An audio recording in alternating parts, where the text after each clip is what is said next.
Bom dia, boa tarde, boa noite, senhores.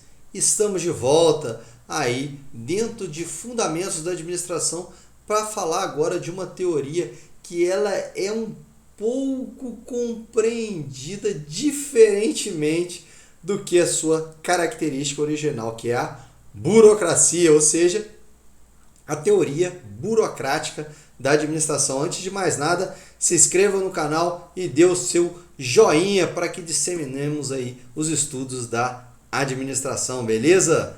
Então, a teoria burocrática, pessoal, que muitos falam, né? Ah, isso é uma burocracia, professor. Tal coisa é burocracia, tal coisa é muito ruim porque é muito burocrático.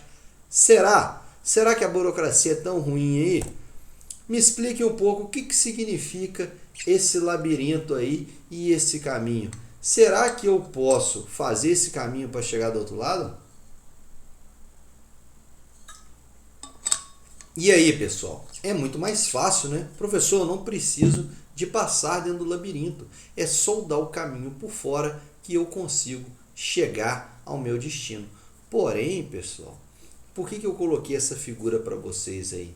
Qual que é a regra? Se você tem um labirinto, a regra é que você encontre o caminho por dentro do labirinto. Ou seja, se você passar por fora, você pode até chegar ao seu destino, mas você não cumpriu a regra, ou seja, não cumpriu o que foi estabelecido previamente, que você tentar encontrar um caminho, uma passagem dentro do labirinto. Ou seja, você infringiu, no caso, a regra. E essa analogia é extremamente importante para falarmos da burocracia. A burocracia são normas, leis, regras que devem ser respeitadas em toda e qualquer empresa ou organização de pequeno, médio ou grande porte. Ou seja, as regras, as leis, as normas, elas devem ser respeitadas, não devem ser burladas para atingir determinado fim. Beleza? Quando eu falo de respeitar leis, regras e normas, eu estou falando de quê? E aí? Eficiência, eficácia ou efetividade? E aí? Eficiência, né, pessoal? Preciso de focar nas normas, nas regras, beleza? Vamos continuar aí. O termo burocracia, ele surgiu pelo seu principal autor aqui, né, considerado um dos precursores do termo, Max Weber, né?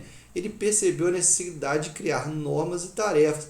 Imagina vocês, a organização, quem que nós vamos respeitar? Quem que vai ser a chefia ou a liderança? Qual que é o procedimento que eu devo seguir? Eu devo ter um procedimento ali, né, com determinadas regras que eu devo seguir, o que eu devo fazer, o que eu posso, o que me é concedido fazer, o que eu não posso fazer, quais são os direitos e quais são os deveres. Ou seja, Max Weber ele começou a compreender essa necessidade de criar e se estabelecer regras dentro da organização. E ele tenta racionalizar por meio de um fluxo de processo de trabalho. Como assim, professor? O fluxo de trabalho ele é muito importante para saber como as pessoas vão se portar dentro da organização, a quem elas devem obediência, a quem elas estão hierarquicamente inferior, como o processo ele vai se dar dentro da empresa. Digamos, eu gosto de dar muito o exemplo do auxílio, que muitos alunos gostam de solicitar, né? Precisam solicitar à instituição. Se você não cumprir determinadas regras, né? Comprovante de residência, comprovante de rendimentos dos pais responsáveis, ou seja, toda aquela documentação que comprove lhe dar o auxílio moradia, o auxílio lanche, enfim, passagem. Se você não comprova, você não tem direito de receber aquele auxílio. Então a burocracia é necessária, porque imagine você, se você está recebendo auxílio, você não precisa em detrimento de outra pessoa. E aí o técnico administrativo, na hora que está avaliando, fulano de tal é meu conhecido, ou é filho da minha amiga, eu vou conceder o auxílio para ele. Não, a burocracia existe justamente para isso, para colocar algumas regras para que as pessoas não sejam desfavorecidas e favorecer realmente aqueles que necessitam, né, e estão, digamos aí, assegurados pela lei ou pela regra na Constituição Federal. Beleza? Então a burocracia, ó, eu coloquei aqui para vocês, ó, eu falei lá atrás, já na eficiência, né? Como as coisas vão ser seguidas ou como vão ser concebidas, ou seja, tudo o que a organização vai fazer depende de suas regras, seus parâmetros. E aí nós partimos para algumas características da burocracia segundo Max Weber. E nessas características, pessoal, é importante nós gravarmos, porque muita gente às vezes não considera como característica algumas coisas que eu vou colocar aqui. E são características inerentes à burocracia, ok? Vamos lá. Falando aqui, ó, o caráter legal das normas e regulamentos, ou seja, todos os parâmetros que são colocados dentro de uma organização por normas, né, pessoal? Caráter formal das comunicações, ou seja, como que eu vou me comunicar aos meus subordinados, como que eu vou enviar determinado comunicado dentro da empresa. Lembrando para vocês, nós, servidores em muitas organizações, o caráter formal das organizações de comunicação é o e-mail institucional. Ah, professor, e o WhatsApp pode valer? Pode valer, mas em casos específicos. Porque o funcionário ele pode realmente se valer de responder somente o e-mail, que o e-mail é a forma legal, o caráter de comunicação legal. A justiça, por exemplo, se for intimar você, ela pode até intimar por telefone ou por e-mail, mas tem que obedecer todo um processo legal, né?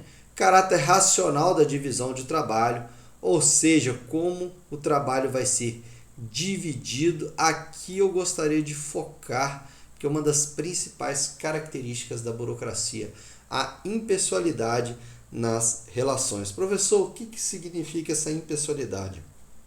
A impessoalidade é não ser pessoal.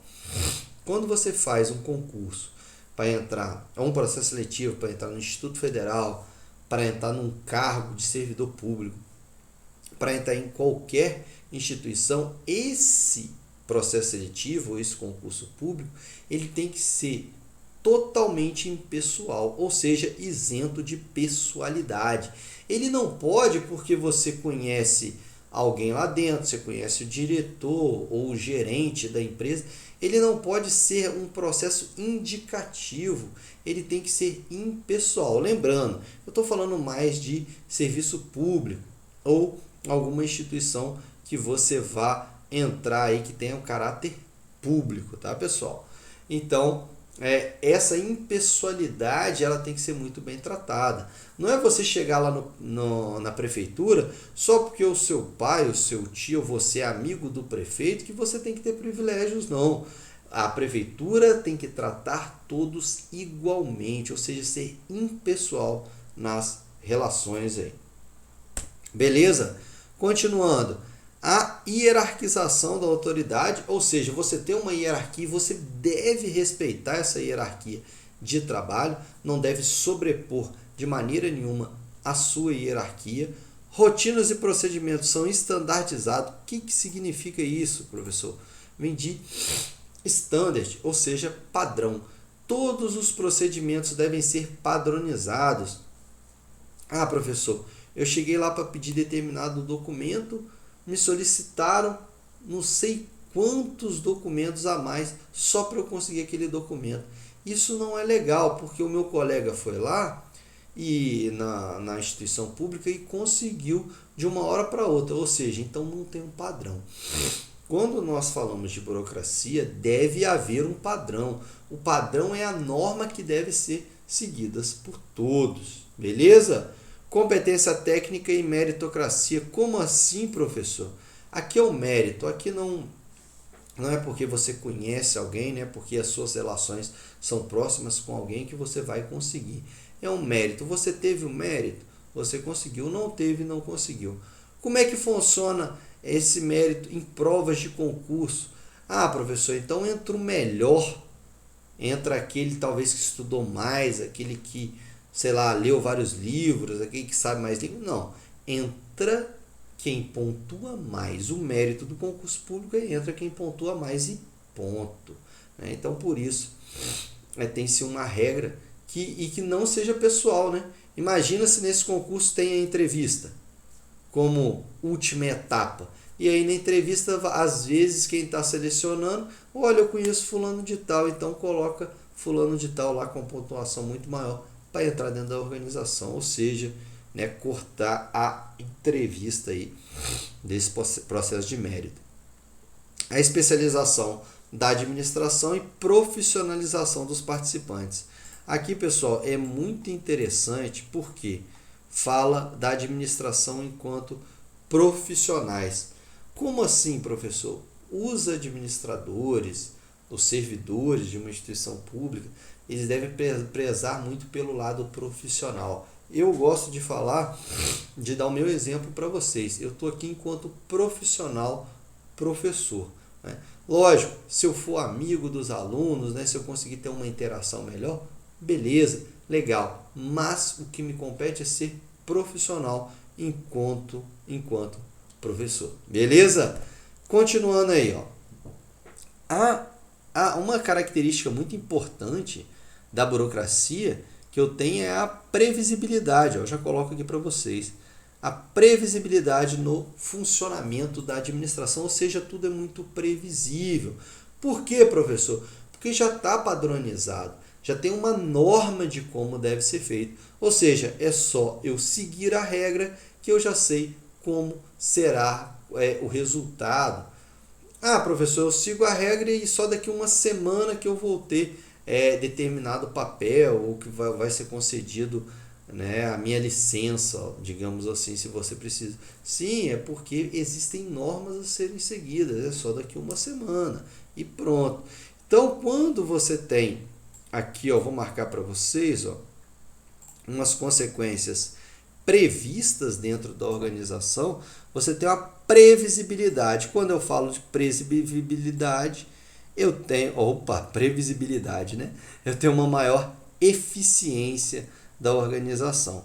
E quando você tem umas consequências mais imprevistas, você tem ineficiência. Por quê? Porque ninguém sabe como vai funcionar. Está tudo imprevisto, não tem uma norma, não tem um padrão, não tem uma regra a ser seguida. Então o que vai acontecer? Eu não sei, não está descrito em lugar nenhum. E isso causa as chamadas disfunções, olha aqui, ó, as disfunções da burocracia. Disfunções da burocracia que nós vamos ver aí no vídeo 2, na segunda parte aí da escola burocrática da administração. Até o próximo vídeo, senhores.